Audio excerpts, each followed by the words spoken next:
Hey guys, so I'm going to get ready to separate Ramona and Calypso this morning. I've got them both eating grain inside of the dog kennel, so I'm going to go ahead and snatch, sounds terrible to say snatch, doesn't it? Snatch Calypso out of there so she can be out with everyone else and Mama can stay in here so we can get her weaned, but they can still see each other, she just won't be able to nurse. You know, you think you need to help Mommy, don't you? Come on. Come here, Calypso. Reilly, you're going to get smacked.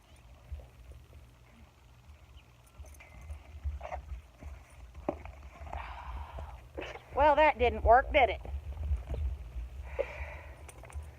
Come here, Ramona. Reilly, you're not helping. Come on. Come on. Ramona. Ramona. Nope, not. No. Well, let everybody else do that. Samson, move. Come on, Ramona. Oh my God, goat. So part of this will be edited because it's just a blur. But she ran back out, and then our Nubian Weather, who's a pain in the butt, decided to knock over my bucket, get in the way, climb over top of Ramona so I couldn't get a hold of her in order to get her back in here. But she's in here. So I'll go ahead and get Alex to come and bring her some hay. And I got to get her a bucket of water. And it's going to be warm enough that I shouldn't really have to worry too much about the frozen water situation over the next several days. We're just trying to get her to dry up and the baby weaned because the baby is 13 and a half weeks old and still nursing. So she doesn't need to be on her mom. And with Mama being so protective over the babies, it's causing some issues with the livestock guardian dogs where the mother is just way too, she's not even defensive, she's offensive with them. And it's causing some issues with them that I need to get taken care of. So hopefully once we get the baby weaned and she's not quite so worried about her, we should alleviate that problem. Silly.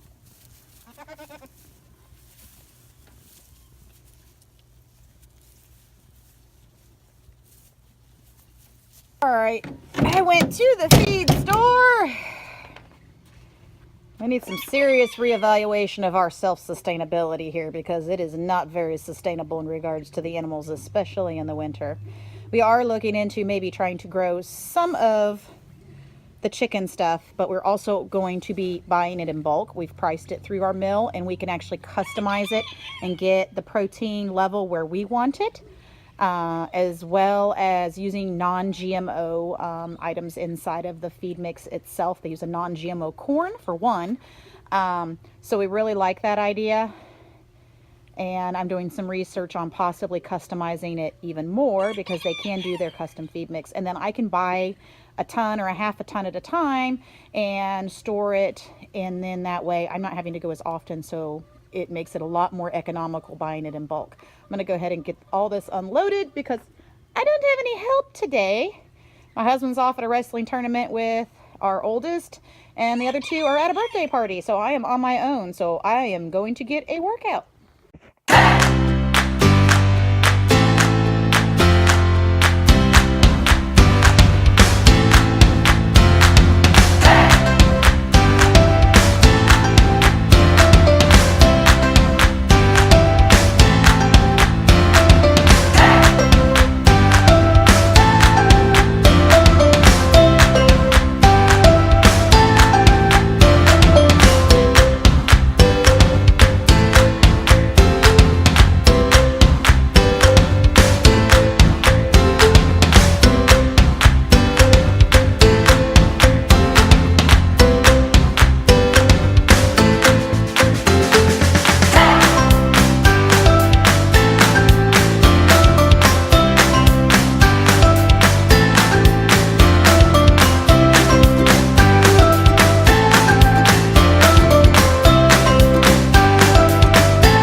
is fully stocked.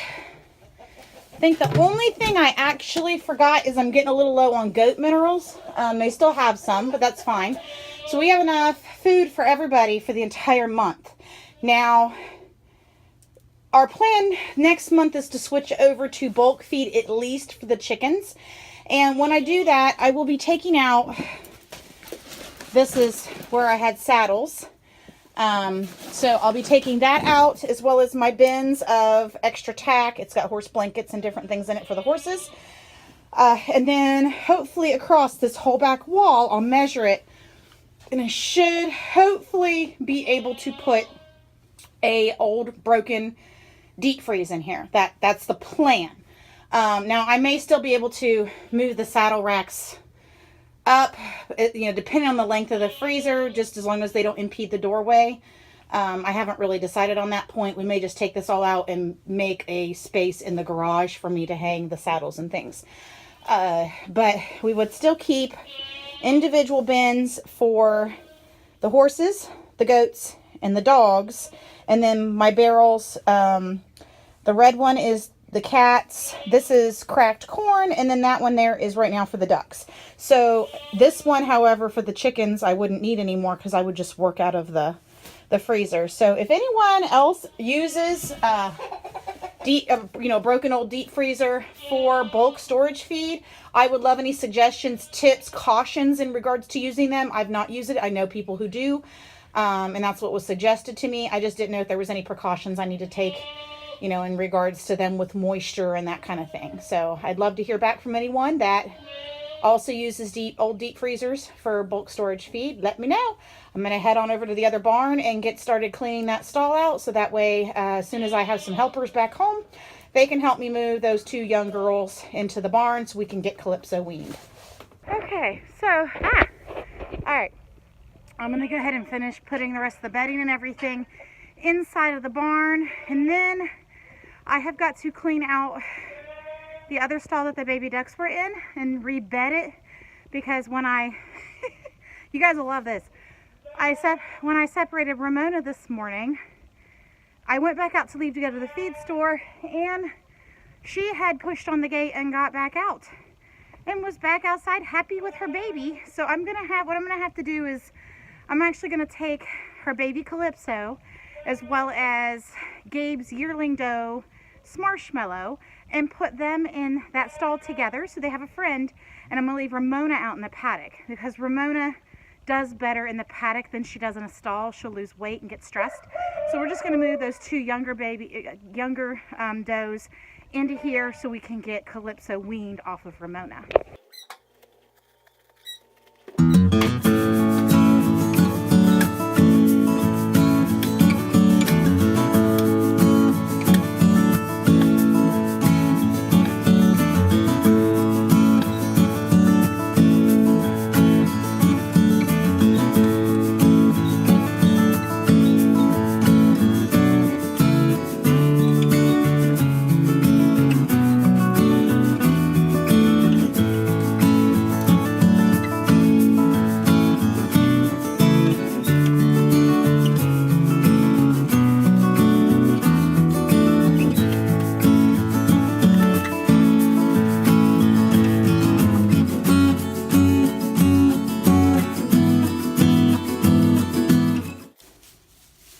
Riley's first session of meeting the babies, and he's being really good. He's more just smelling everything else. He smelled them both. Mama's keeping an eye on him. Good boy, Reilly. Good boy. Good babies. Good boy, Reilly. Good boy. It's exactly what I want. I wanted him to smell them, and then he's not even really worried about them at all. I don't want him paying attention and putting a huge amount of interest into the babies. It's exactly what we want. So we'll take him over to meet Betty's babies in just a minute. We actually have been working with Sadie on a leash, and we managed to get her to walk to the barn, not very confidently. And she's being very good. She's just smelling. She did smell noses with the babies. And she's being very respectful. and laying here. Good girl, Sadie. So I still think that the issue of her stealing a baby was definitely not aggression. And I'm not sure if I'm going to have her meet Betty, because Betty is really overprotective right now. So she's just so scared. She's so uncomfortable in here. Poor Sadie. We'll definitely be doing some more leash work once the babies come out in the pen too, huh? Yeah.